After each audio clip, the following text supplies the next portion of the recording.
And so if they say anything negative about the CIA will stop feeding them stories so that they can get the first scoop and cut them off. And that's going on right now with several well-known news organizations. And I mentioned the one with the CIA lapel pin. Clearly going on. Then this last administration, thank God, which is out the back door, started what's called the Trusted News Initiative, where the CIA signed an agreement, or the Associated Press, the Washington Post, of course, and all 4 social media companies in the Trusted News Initiative signed an agreement with the DNI and the CIA not to report, to censor certain pieces of information on all social media and in their reporting. Literally signed an agreement not to do that. Now, when you sign a CIA agreement, especially if there's money involved, they'll put you under a non-disclosure agreement with a threat of prison if you talk about anything you're not supposed to talk about. And that's how the CIA controls journalists. That's why there are no whistleblowers until recently, because of the NDA. You come out and you talk about this, you're going to prison. You sign a secrecy agreement as an officer, never to put anything out without the CIA approving it, which means they'll redact or black out the entire thing, which they did in my first book. And sit on it for a year or two. That's what they do every single time. And some of that's in the book. It's really compelling to consider that you did what you thought was an act of service, trying to rescue the lives of other CIA servicemen. Report this, hey, this must be by accident that we have this exposure to them, that people can access their information via a visa application, whatever it is. And this resulted in you being poisoned. Like they were just gonna poison you and your family because how dare you? And it was a direct order. Of course, my mind is instantly running. Why would they not want to deal with that? Of course, if they realize that CIA servicemen can be killed, and then of course my mind then instantly goes to, because they kind of wanted them to get killed so they could, declare an act of war against whatever target it is. They killed somebody in the CIA, and this is their favorite, a remarkable intelligence failure. They were somehow able to access the information by accident. Right. We had no idea. Exactly. But in reality, they wanted these people to be harmed. Why would they not take care of something that clearly put their agents' lives at risk? Why would they leave it there to the point of covering it up, threatening me, and then taking the report off the CIA server, unless they wanted that vulnerability there to use if there was a chief of station who wasn't playing by the book, or they wanted to plausible denial for some operation that went bad, to blame, how it happened. And that's the only logical conclusion. I just think of false flags. It's like somebody gets hurt and then you say, you had no idea how this happened, and now we have to retaliate because our guys are getting killed, or somebody high up got killed. And of course we're going to defend, the homeland. And this is something that people are asking all the time, like how many false flag attacks have there been where they allowed these remarkable security failures to happen? Several. A lot. Several. From, goodness gracious, from the Vietnam War with the Gulf of Tonkin, that was a false flag. The Vietnamese ships on the radar attacking, those were fake. The CIA added those on the radar that they gave to Congress. The Vietnam War was started by a false flag. And look at 50,000 American soldiers died, and 1 million Vietnamese civilians died because of that. And then you go to Iraq, the false intelligence from Iraq.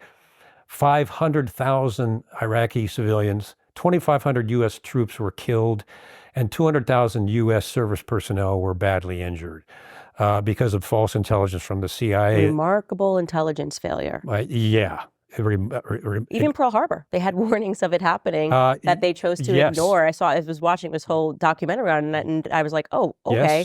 It was just a remarkable intelligence failure. They heard that it was going to happen, and then it happened, and then what do you know? We're in World War II. And this just really gets into the military-industrial complex, because they need to make sure that the public is on their side. And that is why this book, Chaos, blew my mind. To think that the Charles Manson murders, which fundamentally changed, people were so traumatized by how graphic these murders were. And to know the CIA was there that night. I mean, what that Tom O'Neill uncovered, and almost he dedicated his whole life to it. He was flat broke and just filing FOIA requests for years, realizing that the public thought that Charles Manson just hypnotized some people to do these crazy things. But in reality, everything we know about the Manson murders, this guy was MK Ultra. He was trained by the government. And this was an order for people to I guess, to just end the hippie dream. They wanted to go to war. The hippies were to love rock and roll.